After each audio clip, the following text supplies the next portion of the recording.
अम्मा को कौन रखेगा। उसने खुली सांसों के साथ मुश्किल अपने वजूद को घसीटते हुए बरामदे में धरी कुर्सी पर गिराया। वॉश बेसन से अपने कमरे तक का फासला उसे गिरान लगने लगा था। चलती सांसों का शोर कुछ कम हुआ तो इधर उधर खेलते कूदते पोता पोती की आवाजें कान से टकराई। इस उम्र में ये आवाजें इसके लिए किसी मौसीकी से कम न थी। इन आवाजों को सुनने के लिए उसने इतना तवील सफर किया था।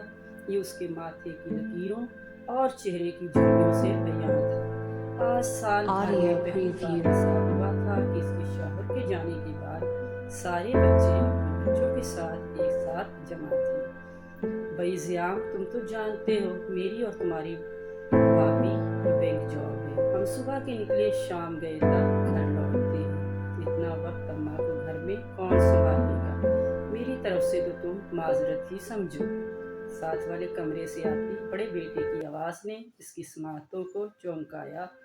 तो वो सब इसलिए जमा हुए थे कि फैसला कर सके कि अम्मा को कौन रखेगा। और मैं, सलमान भाई, आप तो जानते हैं कि मैं तो रहता ही ससुराल में हूँ। वो मुझे बड़ी मुश्किल से बर्दाश्त करते हैं। अम्मा को कैसे सह लेंगे। बड़े भाई को हाथ झाड़ता देखकर मंजिला बेटा भी एक तरफ हो गया। देखा, इसी दिन के लिए मैं तुम्हें घर दामादी से मना करता था। अपना कमाते तो आज अपनी मर्जी तो कर सकते थे।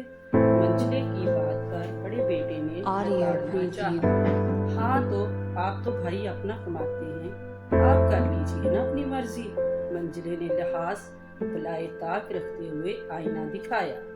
यूं यूं बहस बढ़ती जाती थी। लहजों की तलखी में भी इजाफा होता जाता था। चंद मिनटों की बहस के बाद ये हुआ कि वो एहतराम जो इन भाइयों में मौजूद था वो महज एक हवाई लिहाज था जो अब डच्छू हो चुका था। कबल इसके मामला मजीद तल्ख होता। छोटा बेटा मसालहाना अंदाज में बोला, आप सब बेफिक्र रहिए, मैं अपने घर में रख लूँगा अम्मा को। हाँ ठीक है, फिर अब्बा का घर किराए पर या बेच देंगे और रकम तीनों घरों में बराबर तकसीम होगी। मंजिले ने मौका पर चौका लगाया। बरामदे में बैठे नवंबर के दिनों में भी उसे पसीने आने लगे। बूढ़ा वजूद चंद लम्हों में मजीद बूढ़ा हुआ। उसे लगा कि वो अपने बाप के साथ इसे भी दफना आए हैं। क्या कहा, आप रखेंगे अम्मा को? तो सुबह ऑफिस चले जाएंगे और शाम में लौटेंगे। अम्मा को घर में कौन संभालेगा। छोटी बहू मैदान में आई। कौन पकाएगा इनका परहेजी खाना, कौन देगा इन्हें घड़ी घड़ी दुआएं और पानी। सवाल कमाना है तो अपने सर पर कमाइए। कमरे में कुछ देर को खामोशी छाई रही। फिर मंझली बहू अपनी नंद को मुखातब करते हुए बोली, नाइला, माँ यूं भी तुमसे बहुत मानूस हैं। अगर अपने साथ तुम रख लो तो शायद ये अम्मा और तुम्हारे लिए ठीक रहेगा और तुम्हारे बच्चे भी संभाल लिया करेंगी। इकलौती नंद इस ख्याल पर चिढ़ ही तो गई। भाभी, इससे अच्छा ख्याल तो आपके दिमाग में आ भी नहीं सकता था। अम्मा तो बच्चे संभाल लेंगी, लेकिन मेरी सास को कौन संभालेगा।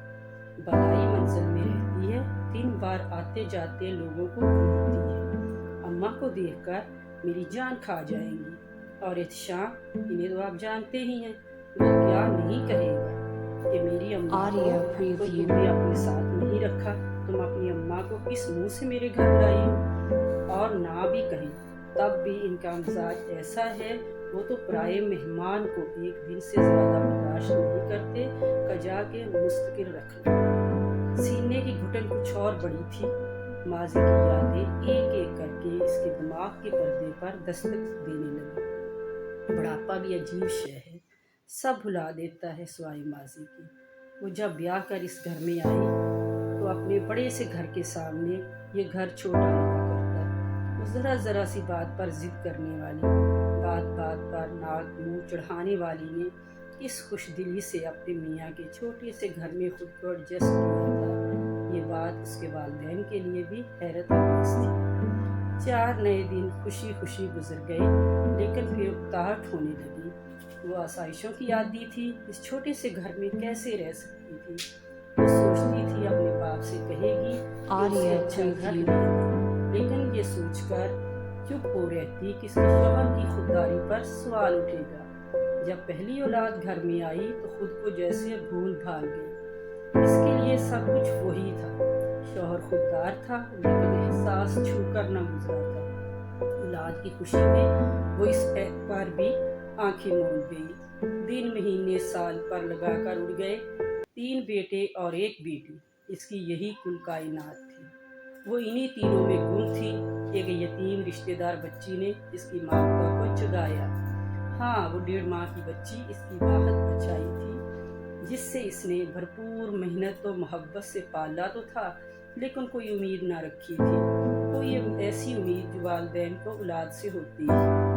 वो चूजे की जान जैसी लड़की इसके बच्चों में खेल कूद कर कब बड़ी हो गई, उसे अंदाजा ना हुआ।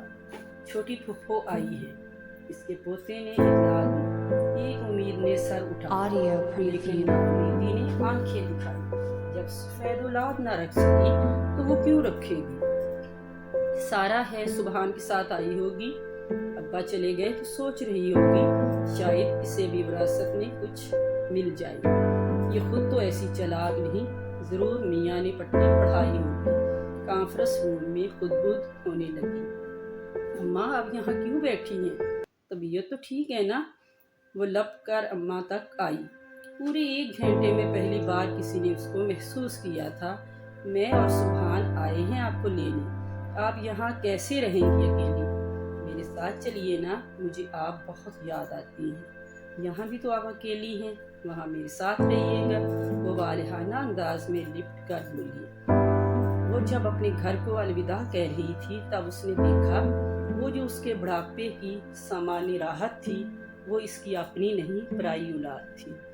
उसे लगा था इसके बच्चे लपट कर कहेंगे, नहीं ये हमारी अम्मा है, ये हमारे साथ रहेंगी।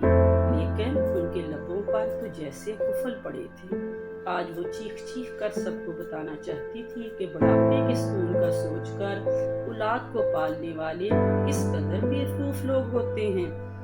बे औलादों पर ये सोचकर रहम खाने वाले कि इन्हें कोई कफन दफन देने वाला ना होगा, कोई संभालने वाला ना होगा, किस कदर खाम ख्याली में जीते हैं।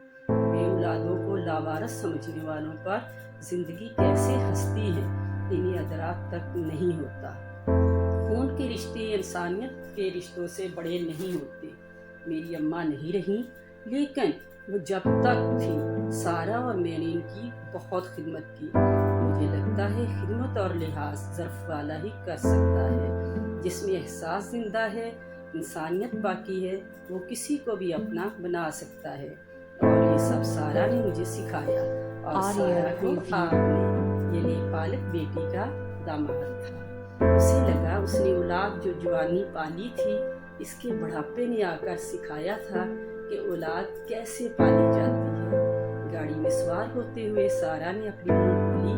बहन के किसी सवाल के जवाब में कहा, कोई पूछे तो कह देना अम्मा को उस बेटी ने अपने साथ रखा है, जिसे अम्मा ने उस वक्त साथ रखा था जब उसे किसी ने घर में ना रखा था। क्या नेकी कमाई उस बच्ची ने कि अपनी उस वालदा को, जो कि उसकी हकीकी वालदा नहीं थी, जो कि हकीकी औलाद जो थी इतनी बदनसीब थी कि वो चारों में से कोई भी उसको नहीं रख सक रहा था। मतलब किसी का इतना ज़र्फ नहीं था कि वो अम्मा को साथ रख पाता। लेकिन वो जो लेपालक बच्ची थी उसने अम्मा को अपने साथ रखा, खिदमत की, उनकी दुआएं ली और अपने लिए ना सिर्फ दुनिया के लिए बल्कि आखिरत के लिए भी अपने लिए आसानियाँ पैदा कर दी। तो माँ बाप जो है वो बहुत बड़ी नेमत है। अगर आपकी ज़िंदगी में माँ बाप है तो आप बहुत खुश नसीब हैं। खुदारा उनकी कदर कीजिए, उनकी खिदमत कीजिए, क्योंकि वालिदैन जब दुनिया से चले जाते हैं तो फिर वापस नहीं आते।